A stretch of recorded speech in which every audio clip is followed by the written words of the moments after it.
இந்த ஆட்டோக்காரவங்க முன்னாடிலாம் இந்த இடத்துக்கு போனோம்பா அப்படின்னா எடுத்ததும் 200 400 600 அதுவும் மீட்டரும் போட மாட்டாங்க. சரி, இந்த ஊபர் ரேபிடோ எல்லாம் வந்ததுக்கு அப்புறம் நமக்கு கொஞ்சம் ஆறுதலா இருந்துச்சு. ஆனா அவங்க பண்ற அக்கப்புறம் தாங்க முடிய மாட்டேங்குதுங்க. பிக்கப் எங்க, டிராப் எங்க, அமௌண்ட் எல்லா டீடைலும் உங்களுக்கு டீடைலா வந்துடும். இது போக ஆப்ல எக்ஸ்ட்ரா ஒரு 50 கொடு 60 கொடுன்னு சொல்லுது. நீங்க டிப்ஸ் கொடுத்தீங்கன்னா சீக்கிரம் வண்டி புக் ஆகும் சொல்லுது. நம்மளும் அதை கொடுக்குறோம். இதெல்லாம் பத்தாம இவங்க கால் பண்ணி இவங்களுக்கு என்னமா உங்க போன்ல எதுவுமே காமிக்காத மாதிரி, எவ்வளவு அமௌண்ட் தெரியாத மாதிரி, எவ்வளவு உங்களுக்கு அமௌண்ட் காட்டுது, ஓ இவ்வளவு காட்டுதா, அது எங்களுக்கு கட்டுப்படி ஆகாது, இன்னொரு 50 ரூபா கொடுத்தீங்கன்னா நான் வரேன் அப்படின்றாங்க. இல்ல கேன்சல் பண்ணி விட்டுறாங்க. ஒருவேளை நம்ம அர்ஜென்ட் ஹாஸ்பிட்டல் போறதா இருக்கும், இல்ல ட்ரெயின் பிடிக்கிறதா இருக்கும். இதெல்லாம் உங்களுக்கு எதுவுமே முக்கியம் கிடையாது. அவங்க கேட்கிற அமௌண்ட் கொடுக்கலாம், உடனே கேன்சல் பண்றது. எங்க உங்களுக்கு 1000 பணத்தை இருக்கலாங்க, 1000 கஷ்டம் இருக்கலாங்க. அதை விட உங்களை நம்பி வர பொதுமக்களோட உயிர் முக்கியங்க.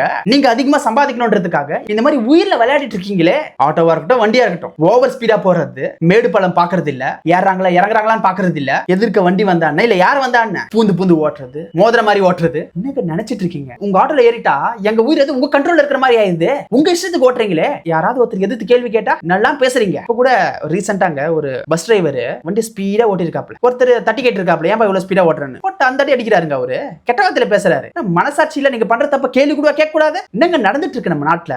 எங்க போயிட்டு இருக்கீங்க நீங்க? போக்குவரத்து டிரான்ஸ்போர்ட்ன்றது ஒரு சேவைங்க. அவங்க கிட்ட வண்டி இல்ல, உங்களை புக் பண்ணி உங்களை நம்பி வராங்க. எப்படி அவங்களை சேஃபா கொண்டு போகணும். ஆனா எல்லா ஆட்டோக்காரையுமே நம்ம குத்த சொல்ல முடியாதுங்க. நான் ஸ்கூல் படிக்கிறப்ப ஆட்டோக்கு 10 ரூபாய், ஆனா ஒரு ஆட்டோக்காரரு 5 ரூபாய் வாங்குவாருங்க என்கிட்ட.